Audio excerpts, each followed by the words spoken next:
that will enhance our underlying effort to accommodate the Russian oligarchs and make sure we take their ill-begotten gains. We're going to accommodate them. We're going to seize their yachts, their luxury homes, and other ill-begotten gains of Putin's kleptocracy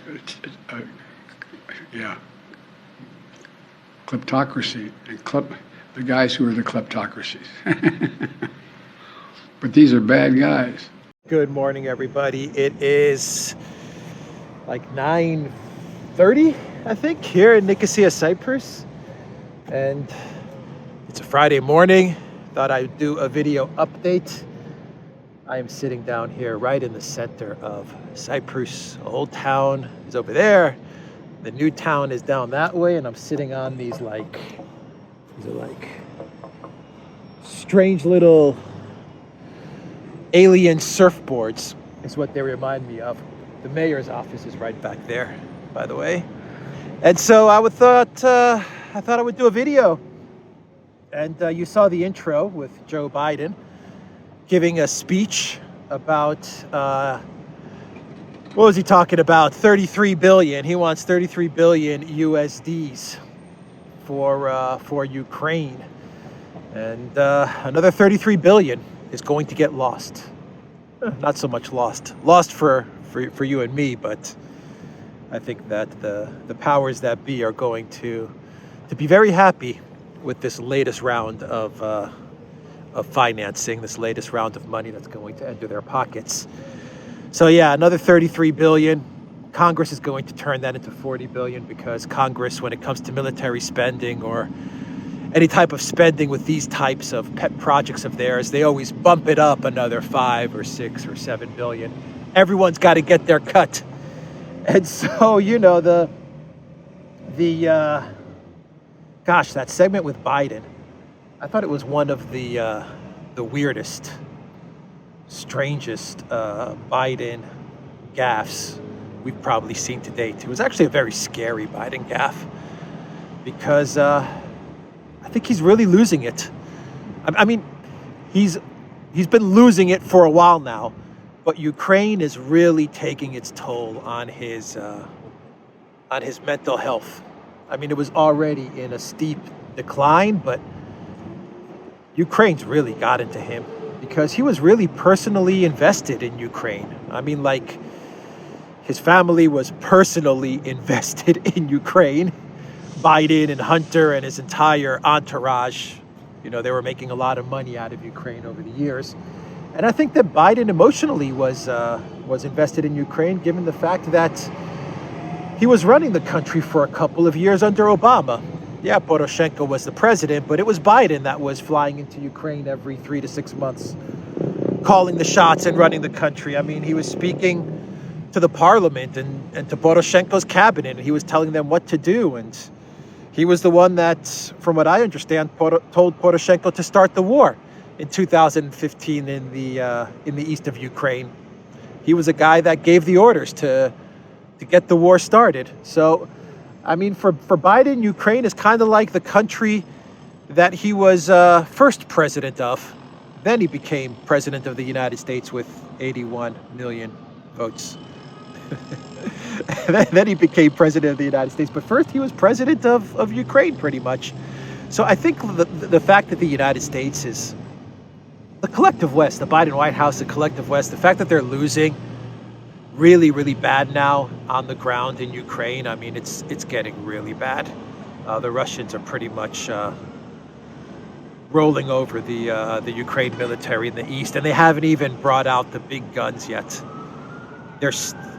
The Russians are winning village after village, town after town. They're just taking territory now in the east of Ukraine, and they haven't even really started, from what I understand.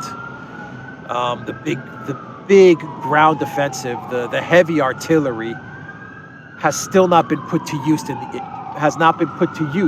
east of Ukraine yet. Sorry, I get distracted when I hear the sirens sometimes as I'm speaking.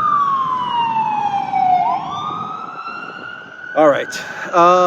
Yeah, so I think the fact that they're losing so badly on the ground, I think the fact that the economic war has has also turned into the Russians' favor, i.e. the Russians are winning the economic war. The EU is on the verge of collapse. Europe is imploding. The United States is not doing much better.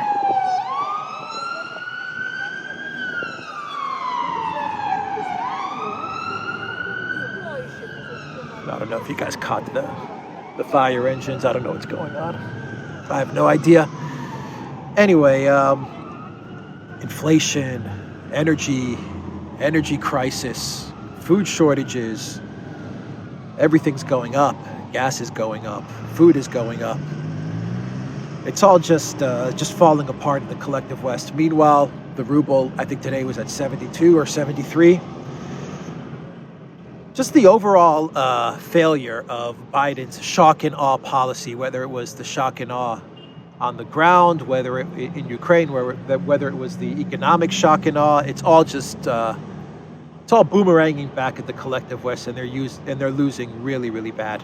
The only thing that the collective West has really won outright is the media war, and even that you can see is starting to turn against them, because there's only so many lies that you can peddle. There's only so much disinformation that you can throw out there, and it only lasts for so long before people start to really get to the truth as to what's happening. You know, the fact that the Ukraine military is falling apart is now being noticed, even by journalists who shield for the Elensky regime. You know, I'll put some tweets up right now.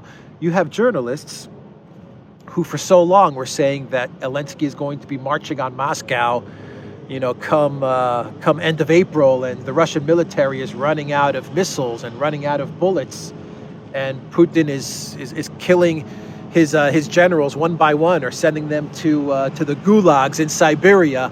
You know, you were hearing all of these talking points, and these aren't exaggerations either. These were real talking points that you were hearing all throughout March and April, and now you're hearing the same journalists that were shilling these talking points. They're starting to admit that, yeah, things are not going too good for Elensky and for the Ukraine military.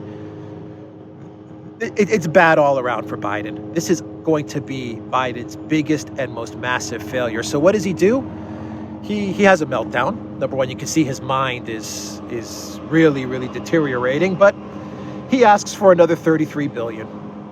This $33 billion that's going to Ukraine, this is on top of everything else they've been sending to Ukraine. This is on top of the military aid, which is going to make no difference in the conflict. This is on top of everything they have provided Ukraine. They're going to now give it another $33 billion. $33 billion is something like one-fourth or one-fifth of Ukraine's total GDP. $33 billion is like 6-7 times more than Ukraine's total defense budget. And the U.S. is just going to cut a check just like that. And it's going to be $40 billion. Mark my words. It's going to be $40 billion by the time Congress is done. Because my point in all of this is that when Congress is done with this, they're going to make sure it's enough money for these jackals to eat as much of whatever meat is left over on the carcass. Do you know what I mean? They've demolished this country. They have demolished this country. They've plundered it to the point where there's nothing left to plunder anymore. And this just has nothing to do, this is not only with regards to the conflict that's taking place right now. This is over the past 8 years. They have completely plundered and pillaged this country. And Biden and his family and the oligarchs associated with Biden, the Kolomoiskis and all of these guys, they took an active role in pillaging and plundering this country. And now what you're seeing is just the last remnants of theft, of pillaging. This is it. This is the last round. Maybe you'll get a couple of more rounds of aid and stuff like that, but this is, you know, this is the end. Before the house of cards collapses, they're going to steal whatever they can. And this $33 billion, all this money, is not going to make its way to the Ukrainian people that have suffered. Not one penny, 1 cent is going to make it their way. They're talking about this money is going to be earmarked for reconstruction. What exactly are you going to reconstruct? We don't even know if Ukraine's going to be a country tomorrow. The way things are going right now, who even knows if this country's going to exist? And if it does exist, it's going to be a rump state in the Northwest, completely cut off from any agriculture, energy, ports. It's going to be a rump state full of weapons, full of convicts who were released by the Elensky regime at the start of the war, and full of NAZI banderites. That's what this rump state is going to be. This is where you're going to put 33 billion into these guys. That's where you're going to give your money. Meanwhile, the southern border in the U.S. is completely open. It's just completely open. The U.S. has, God, there's so many other things you can put 33 billion to use with regards to just the U.S., domestic in the U.S. This money could be used to make America better, like the people of America. And they're just throwing it right to Ukraine. I get it. It's going into Ukraine and it's going to leave out the back door and back into their pockets. I get that. It's going to go in through the front door, go to Ukraine, and then it's going to get divvied up and put back into all of their pockets. The think tanks, the oligarchs, the politicians, the EU politicians, the UK politicians, the American, Canadian politicians. Everyone's going to get their cut. Elensky and his crew. Everyone is going to be made very, very rich. They've already taken 300 billion in Russian foreign reserves. That was the big heist. Now they're just eating away at the scraps. I talked yesterday about the seizure of assets. Canada and the U.S. is talking about seizing Russian nationals' assets. You know, they're eating the crumbs off the table right now. But you know, these crumbs are worth billions and billions of dollars. So you know, they're talking about this money.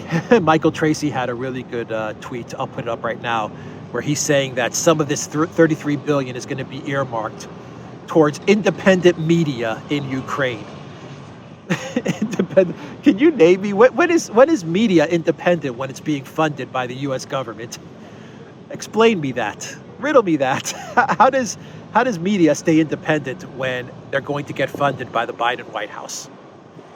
And whenever you hear stuff like money going to independent media, that's basically just saying that this money is going to be stolen.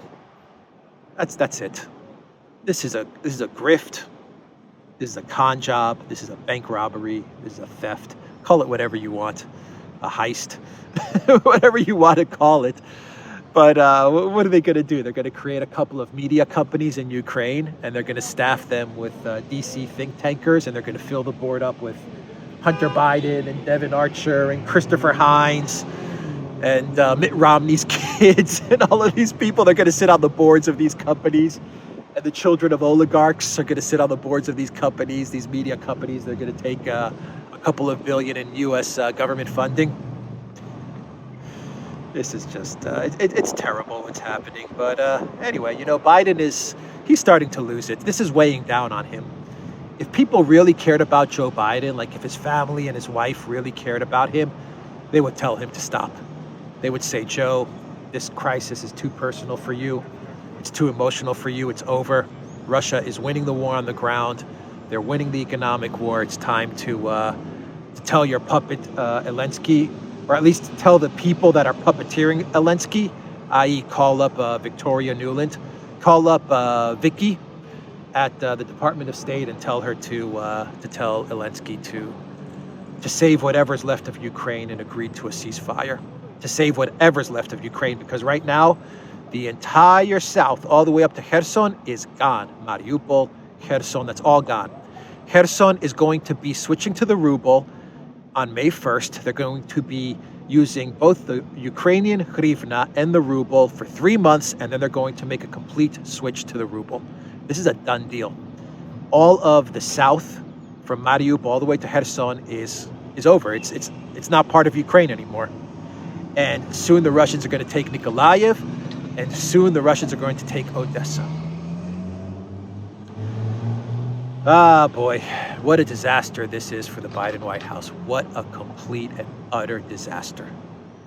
And this is actually weighing down on Biden's, or whatever is left of Biden's mental health. Whatever is left of Biden's mental health is now deteriorating quickly because of this Ukraine disaster.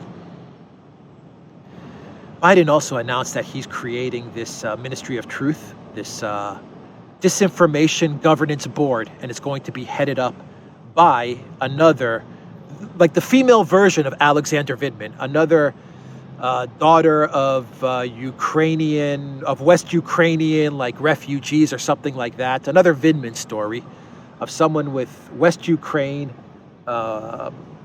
cultural ties.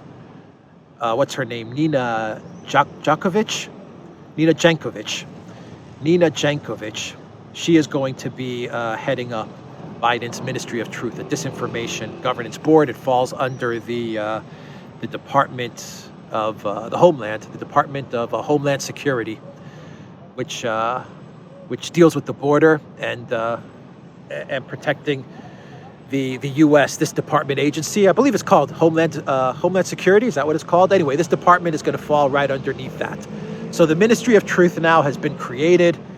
It is going to monitor disinformation in the United States, i.e. it's going to monitor, it's going to, not monitor, it's going to degrade the First Amendment, free speech. That's its goal. It's going to stop anybody who wants to speak truth from speaking truth. I think Elon Musk's purchase of Twitter really freaked them out because they realized that Musk may actually turn Twitter into a free speech platform, and they can't have none of that. And because Biden is deteriorating so quickly and so many people are, they just don't like Biden. I was going to say something else, but I won't say it. I won't go there. So many people don't like Biden, and his approval ratings are so low that they don't believe a word that's coming out of his administration's mouth. And so this is the final step for the globalists, for the swamp, to try and control the American public and control their thought. Tucker Carlson did a great breakdown of this Ministry of Truth on his show last night. Check it out. I mean, there's really not much more that I could add to it. Tucker Carlson is really worried about the creation of this agency, and he exposes this Nina Jankovic for what she is. She's a partisan ideologue. Anyone that's going to speak out against the Democrat Party line, the Democrat Party talking points, anyone that's going to speak out against the globalists and the swamp, Nina Jankovic's job is to cancel them, and maybe even more than canceling them. Who knows? But this is a bad turn of events in the United States, the creation of this Ministry of Truth. If the Republican Party was really an independent opposition party, then they would put a stop to this. But they're not, and they're going to go along with this because when it comes to clamping down on disinformation and preventing free speech, it's a uniparty initiative. It's a uniparty platform. Both Democrats and Republicans are going to be fine with this Ministry of Truth. The exception being probably someone like Rand Paul, who's going to speak out against this, but he's just one guy. The Rhinos, the McConnells, they're going to be absolutely okay with the creation of this Ministry of Truth. Because in their thinking, they believe that when they get into power, then they're going to be the ones that will run and direct this Ministry of Truth to their benefit. So this is a uniparty initiative. It's a terrible turn of events. This female Vindman is going to clamp down on free speech with regards to the Ukraine narrative. She's going to clamp down on anyone speaking freely about the Biden White House. She's going to clamp down on any criticism of the Biden White House. Of course, any criticism of the coup for science or anything like that. Her job is to clamp down on all of this stuff. And once free speech goes in the United States, it's over. It is over. Once they take away that First Amendment, then they're going to go after the Second Amendment, and it's lights out. So hopefully there's some people in the U.S. government, someone anywhere in Congress, that will be able to put a stop to this disinformation governance board that has been set up. let's see what happens there. Let's now talk about what's going on in Poland with this story that I reported on, that Poland is perhaps preparing for a military operation in the West. Poland has said that this statement that was first floated out there by the director of the Russian intelligence agency, the SVR, Mr. Sergei Narushkin, that Poland is saying that Narushkin's statement is false, and they're saying that Russia's intelligence chief is spreading insinuations against Poland and the U.S., convincing falsely that both countries are preparing a Polish annexation of Western Ukraine. This is according to Stanislaw Zarin, who's the spokesperson for the ministry in charge of security services, is what he said in a tweet. And Mr. Zarin also said that the highest officials in the Kremlin are joining in the denigration of Poland. Zarin said that that Moscow is, he noted that the lies from Moscow about Warsaw's alleged designs on Ukrainian territory have been around for years, but intensified after Russia's invasion. Look, it is true that for decades now, everyone has known that Poland considers Lviv a Polish country, a Polish city. It is. Lviv is a Polish city, and that Poland probably has many plans in place. Over the decades, I'm sure they've put many plans in place to figure out how to perhaps take back and reintegrate Lviv and the surrounding area back into Poland. I mean, I believe there are actually Polish nationals who have property claims, like actual property claims, going back many decades and going back many family generations to the west of Poland. And I'm sure this is well documented. So, yeah, Lviv and the area around it is without a doubt Polish. Even Putin admitted as much when he gave his speech like 2 months ago when he launched the special military operation. I believe Putin said that those areas are not Russian, they're Polish. And he pretty much admitted it historically. So the plans are in place. Now, whether Poland is actually going to do this in the manner that Narushkin claims, we'll see. Poland has announced that starting May 1st, they are going to be doing military exercises in the east of Poland, so the west of Ukraine, the east of Poland. They will have military exercises. I can't figure out if those exercises are going to take place in the northeast or the southeast. I haven't been able to confirm that. If someone knows, in the comments down below, please let the community know. Will these Polish military exercises be taking place in the northeast or the southeast, or both?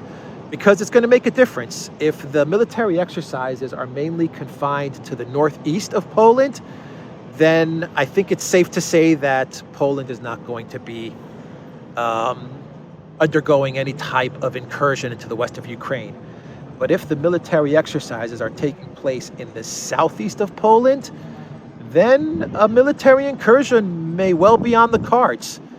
Poland said that these military exercises are going to last for a month.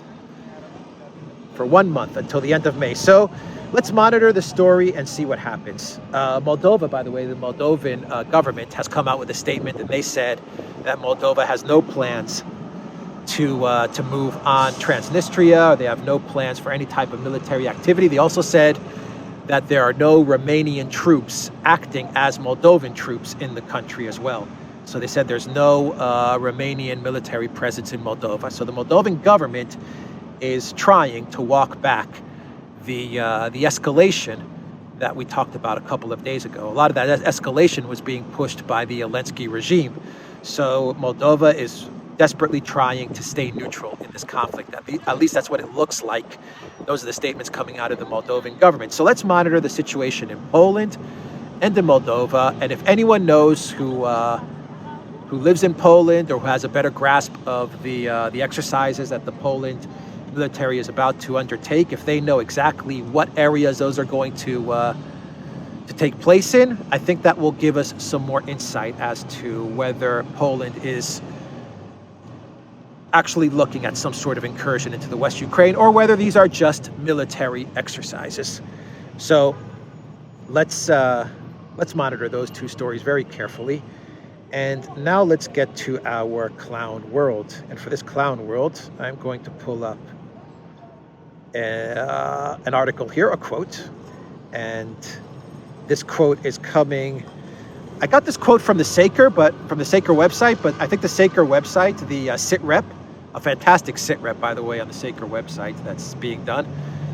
It's about every 2 days they do like a situation analysis as to what's going on in Ukraine, a situation report. It's really a fantastic report, but they're quoting from another source, and I didn't get what source they're quoting from, but I'll just read it out to you. And this is the clown world. It's saying that, well, basically, Elensky and his entire family and entourage, they're going to be getting UK citizenship. And this is what's said on the Saker's website. Zelensky's wife and children have already received British citizenship. Come on, he himself received it, although this should be contrary to the Constitution of Ukraine. But the bloody clown's parents refused allegiance. Well, at least someone in the family tree has a conscience.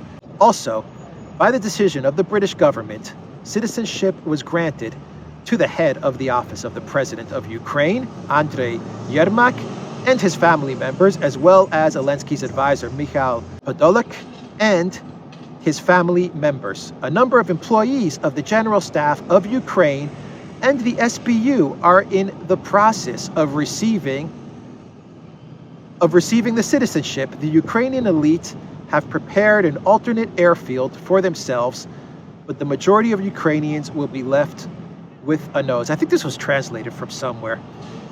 So I'm not sure exactly the source of this quote, but I think you guys get the gist. Basically what this quote is saying, and I think it was translated from Russian from another source.